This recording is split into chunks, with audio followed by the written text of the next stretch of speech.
All rise. We will lever.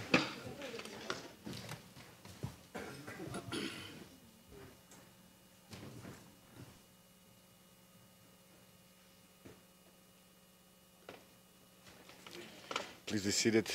We will s'asseoir.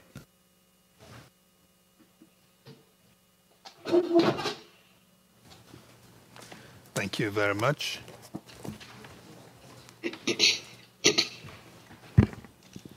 Nairobi, you with us?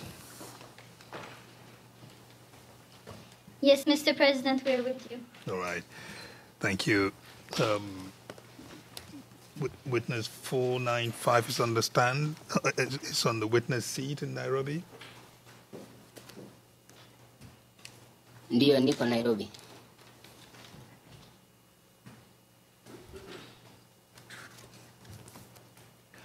Thank you. Can the court officer please administer the solemn declaration to the witness? Yes, Mr. President.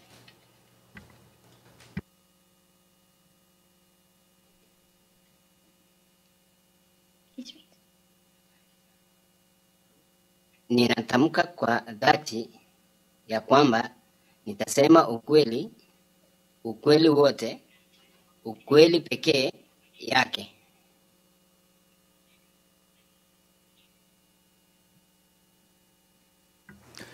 Thank you. And Mr. Ngujuna, we again recognize your presence for the record. Thank you. Witness, thank you very much for joining us and welcome to the ICC and to the proceedings, even though you are joining us by video link. We still welcome you. And I say joining us in the courtroom. It's a little awkward to say joining us in the courtroom, but I must say that. Normally, other witnesses have been here with us in The Hague, and I tell them that the courtroom belongs to them as it does to each one of us in the courtroom. I do not know how much of us you do see from where you are, but take it that you are very much a part of the proceedings like anyone else participating in it. You are a member of the international community to which this court belongs. So this is your court as well. The whole idea is to encourage you to feel at home, during your testimony. There is no need to feel unduly stressed by the experience of giving testimony before the chamber.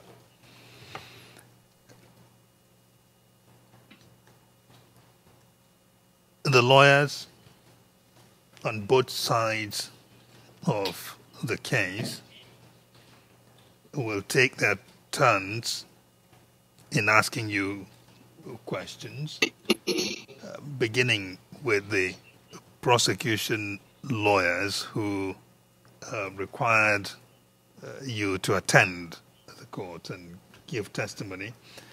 They will begin asking you questions in what we call examination in chief, generally speaking, examination in chief. The defense then will take over when the prosecutors are done asking you questions. The defense lawyers will take over and ask you their own questions in cross-examination. And it is all about questions. They're asking you questions and you needing to answer those questions. I'd like you to keep in mind, please, at all times that the lawyers who are asking you these questions are simply doing their work. The questions may be difficult at times. At other times, the questions may seem to you pointless. but I will ask you still to answer them to the best of your ability, unless the chamber tells you not to answer any particular question. It's important to not get too concerned with whether or not the questions you are being asked are fair to you or not.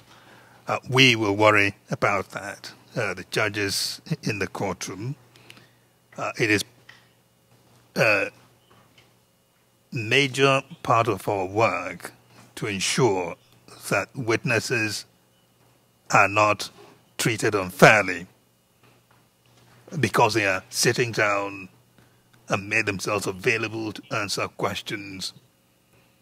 We do not want the lawyers to abuse that situation and ask unfair questions to witnesses. That's why I tell you, do not worry about the fairness of the question. Just concentrate on the answer you have to give to particular questions. If we tell you not to answer questions, then you will not answer those questions. And if the need arises for us to do that, you can rest assured that this is something we have no difficulty doing. We'll try to protect witnesses and make sure that they're treated in a dignified and fair manner.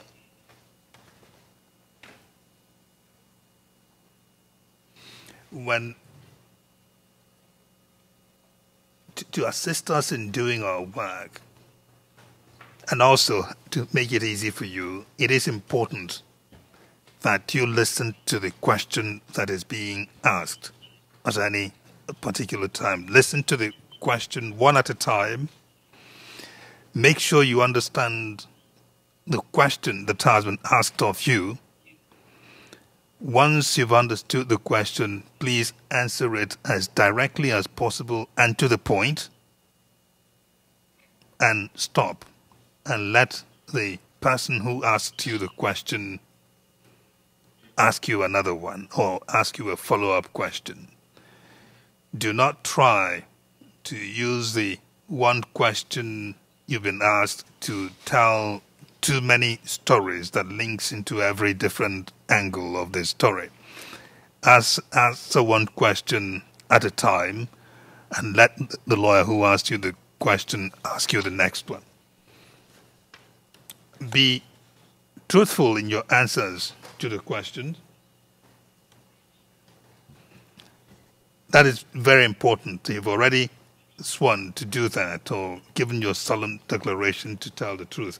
That is all that we ask of you. Please tell the truth at all times. In doing that, it may be the case that you have not understood the question. Do not be shy to say that, to say you do not understand the question. In also telling us the truth, it may be the case that you may not remember the answer. You tell the questioner or the court that. It may also be simply that you do not have an answer. You do not know the answer to the question. It's all right also to say that.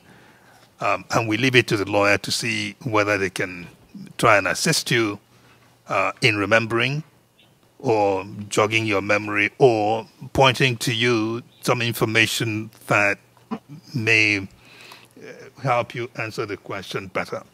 But it is important, again, to just listen to the question, understand it, and answer it. Do not try to guess at an answer. If you must guess at an answer, it helps if you tell us that that is a guesswork, but try to avoid guesswork. Also try to avoid drawing inferences unless you must draw them. When I say inferences, means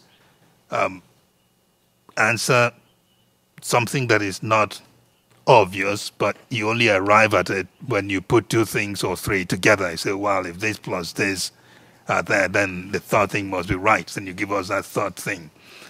try to avoid that. The example I use is mathematics. We were all taught in school that 1 + 1 = 2.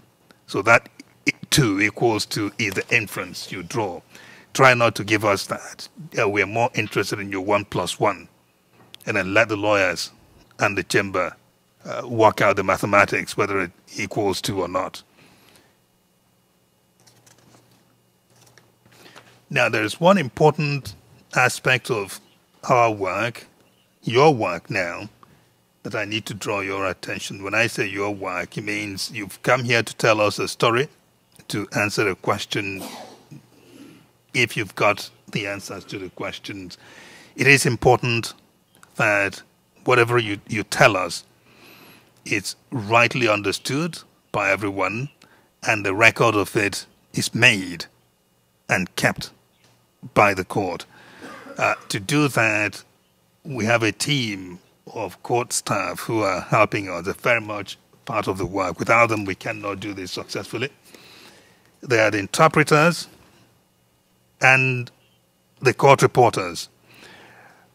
You will not see them from where you are, but they hear you only through the use of their headphones. They are connected to the audio system in the courtroom. So they need to hear you clearly and correctly. To do that, it is important that we do not have two people overlapping on the microphone. So you are talking at the same time as I'm talking, or the prosecutor is talking at the same time you are talking. We try to avoid that. And in order to help us avoid that, we've come up with what we call the 5-second rule. Because we're hearing you by video link, it is particularly important that the 5 seconds rule be observed. 5 seconds rule is counting up to 5 in your mind before you start answering a question that has been asked. So you wait until the questioner has finished asking you the question, and then you count to 5 in your mind, and then you start answering, so that while you're counting to 5, there is a pause that is created. During that pause helps to clear the microphone to ensure that two people are not talking at the same time. So when you now start answering the question, we would have heard you from the beginning of your answer to the end of it. And the person asking you the question also knows to wait for 5 seconds after you're done answering to ask you the next question, again, to avoid overlapping speakers on the microphone. Do you understand?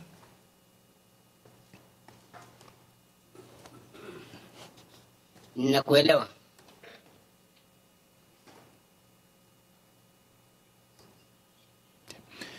It is very, very important, please, to keep this in mind. It is also important for you to speak at a moderate pace. Do not speak too fast. The reason for that is also to help the interpreters. You are speaking in Kiswahili, and what you are saying is being interpreted by an interpreter, and the court reporter would have to record all that. So if you speak too fast, the interpreter may not be able to follow you easily. So that it is for that reason that you need to speak at a moderate pace. Not too slow, but not too fast. Just pace yourself in a way that allows somebody who's interpreting you to capture what you're saying. We will try to remind you from time to time, but help us with also keeping all that in mind. Now, we understand that Mr. Sanjuguna has informed you that it is an offense at the ICC to tell a lie deliberately. when you are giving your testimony, we also understand he's told you that it is an offense at the ICC to give evidence which you know to be false or to be forged. I remind you, please, to keep all that very clearly in mind. I also need to briefly inform you that you are required to not be disruptive during your testimony and to follow the directions given to you by the chamber, because failing to do that and follow the direction of the chamber may result in certain sanctions against you, which may include even a fine. So far, that has not happened with any witness who has testified, and we hope that you will not be the first. We also understand that Mr. Njuguna has advised you that you have a right to object, and he is there to help you with that, but also keep that in mind. If any question you're asked may lead to you incriminating yourself, Mr. Njuguna was specifically retained by the court to assist you with such objections. There are some measures that when such objections are made, the chamber may still require you to answer the questions after giving certain assurances, which we've already given. Mr. Njuguna was in court when we made a ruling earlier today, granting certain assurances to you. And we've also outlined in that ruling the measures that the chamber has indicated in order to give effect to the assurances we have put in place, or we've given. So with all that in mind, the first questioner to you would be Mr. Garcia, one of the lawyers for the prosecutor. Once more, thank you for joining us, and listen carefully and answer the questions. Thank you.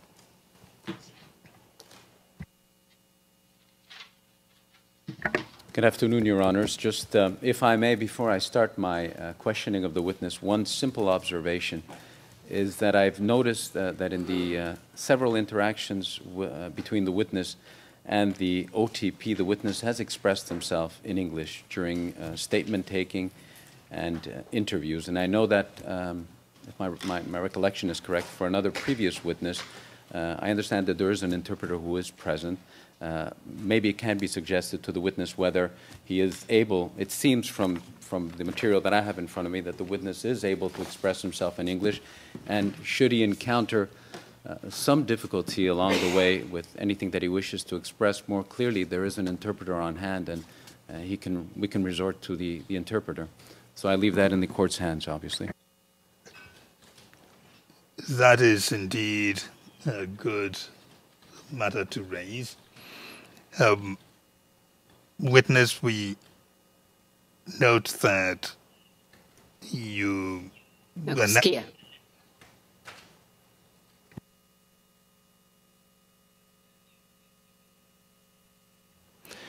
Witness, what we note that you now so far has been speaking to us in Kiswahili, and there is interpretation going on. Of course, I understand why you want to speak in Kiswahili, if it is the case that that is the language that is more native to you, even though you can also speak English. That is, the concern is understood. People who are testifying in court want to retain control of the language they will use in communicating. That's all right. But it's often the case that witnesses are also able to speak English very proficiently. We would prefer, in those circumstances, that such witnesses do testify in English. The reason for that is it helps to reduce some arguments about whether the interpretation that was given of what was said was correct or not.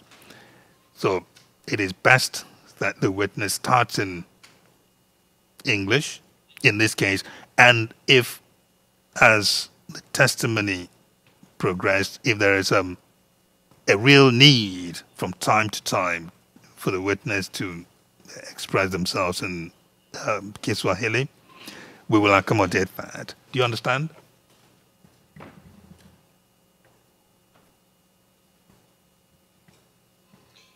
Nakuelewa, lakini naomba niendelee na Kiswahili.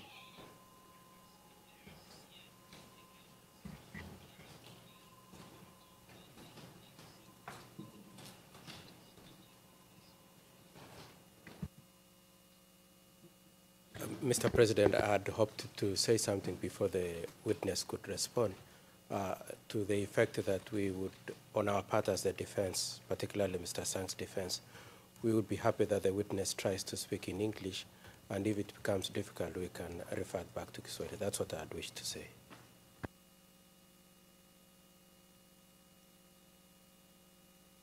Let's go to private session.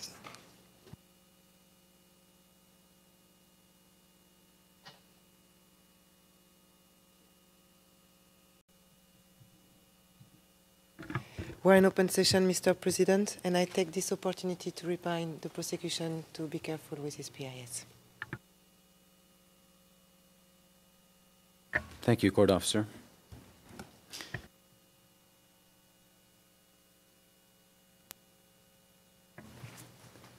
Now, Mr. Witness, just be mindful of the fact that we are back in public session now. There's a question that remained unanswered from our private session. And the question is the following. I asked you in regards to location number 1 on page 2 of your PIS.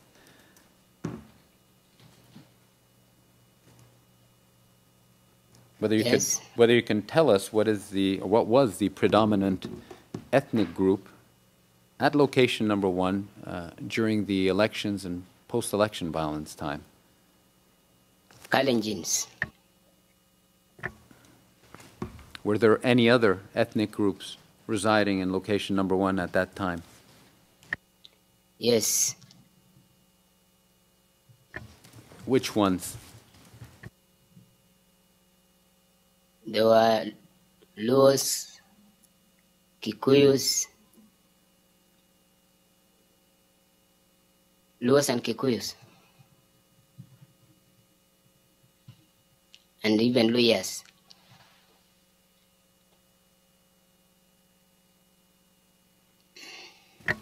Now, Mr. Witness, if you're able, would you be able to tell us in terms of, roughly in terms of percentage, how many, what percentage of the population was Kikuyu at the time? I cannot estimate.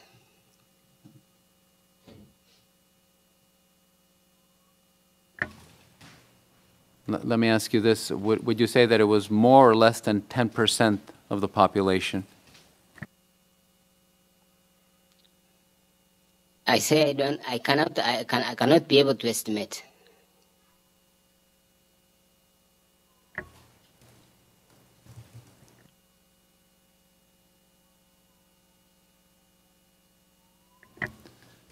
Now, Mr. Witness, prior to this election day, 27th of December 2007, did you ever have the occasion of attending any political rally?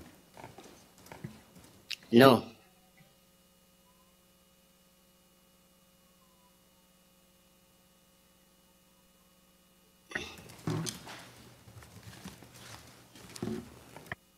Just so that it can be clear on the record, are you telling the court that at no time during the campaign period of 2007 did you attend any political rally, whether it be ODM or PNU or other political party? Yes, I never attended.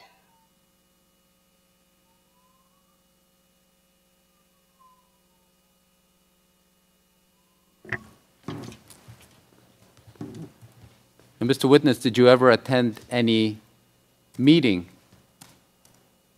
in this period of time during the campaign period of 2007? Any meeting with other people regarding the elections? No.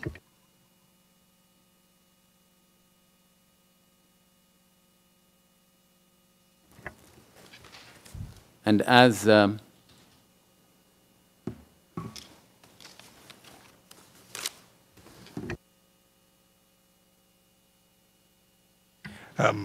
For the record, Ms. Garcia, did the witness say no 2 times or once? I've heard him say no twice, Your Honor. Twice. I'll stand What I corrected. mean is look at lines 24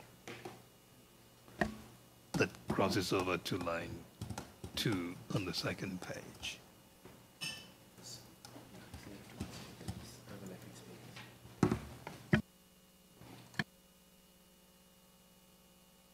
This might become important later. That's why it's important that we get the.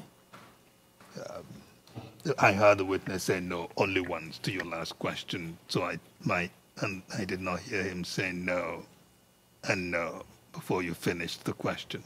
Was I wrong?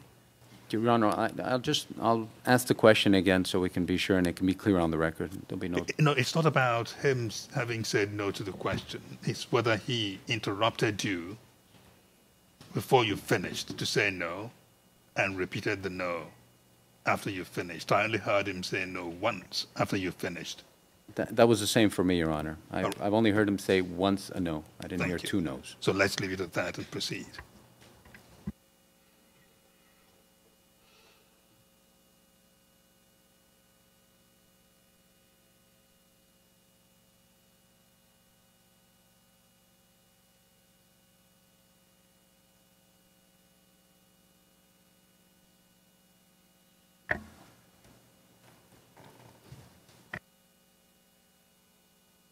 Now, Mr. Witness, to your knowledge, at the time during that campaign period, 2007, did you hear of any rallies, political rallies, going on in your location or near your location? Yeah, I could hear, but I never attended.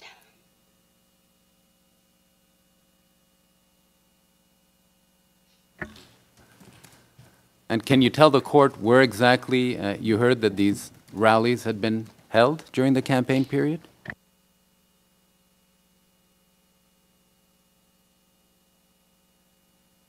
I could hear the rallies were held in Eldoret,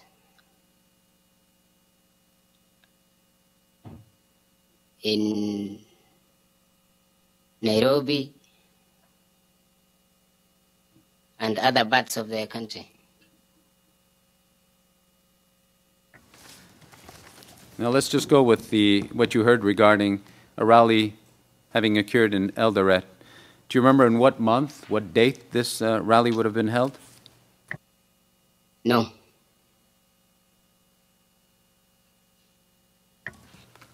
Are you able to recall today, Mr. Witness, for what political party this rally was held at the time? I can't recall.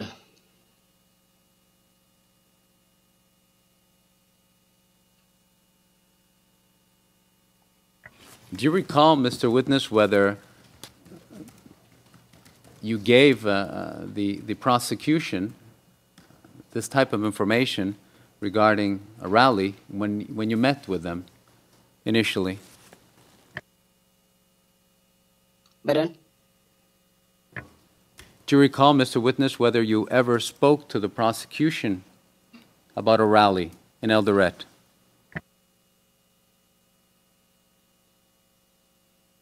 No, I never mentioned anything to do with Eldoret. All right. Just so that we have that clear on the record, you've never mentioned to any member of the OTP anything about a rally in Eldoret during the campaign period of 2007. Is that your testimony today? Yes.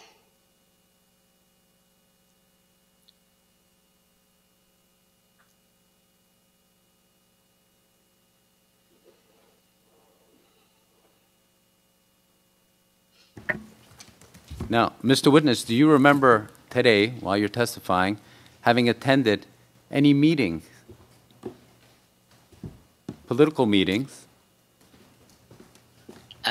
during the campaign period? Just wait, Mr. Witness, wait. I know I'm taking a pause, but it's for the benefit of the people who are translating what I'm saying. But just wait until I complete my question, and you'll have the time to answer it.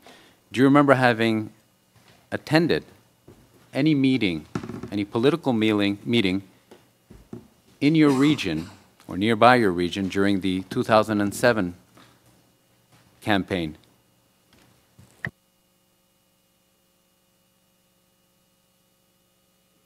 I never attended any political meeting.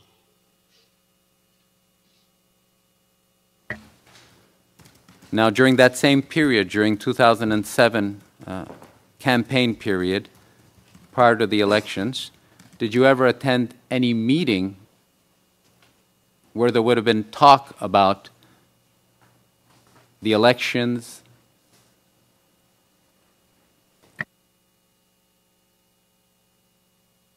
No.